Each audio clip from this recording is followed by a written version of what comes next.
نبی اکرم نور مجسم حضرت محمد مصطفیٰ صلی اللہ علیہ وسلم کے میلاد پاک کی خوشی منانے کے باب میں علامہ ابن تیمیہ، علامہ تقی الدین احمد بن عبدالحلیم بن عبدالسلام بن تیمیہ، جن کا دور 661 ہجری سے 628 ہجری ہے، وہ اپنی کتاب اقتداء الصراط المستقیم لمخالفت اصحاب الجحیم میں لکھتے ہیں کہ میلاد النبی صلی اللہ علیہ وسلم کا منانا اسی طرح ان امور میں سے ہے جن پر ثواب عطا کیا جاتا ہے، جو بعض لوگ ایجاد کر لیتے ہیں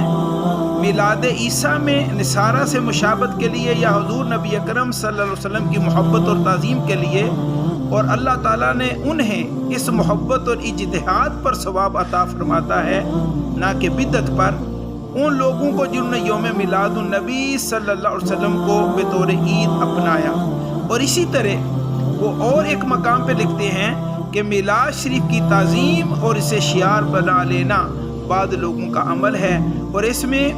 اس کے لیے اجر عظیم بھی ہے کیونکہ اس کی نیت نیک ہے، اور رسول اکرم صلی اللہ علیہ وسلم کی تعظیم بھی ہے، جیسا کہ میں نے پہلے بیان کیا ہے کہ بعض لوگوں کے نزدیک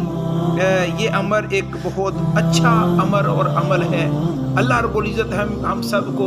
نبی اکرم نور مجسم حضرت محمد مصطفیٰ صلی اللہ علیہ وسلم کے میلاد کی خوشی جی بھر کر منانے کی توفیق عطا فرمائے۔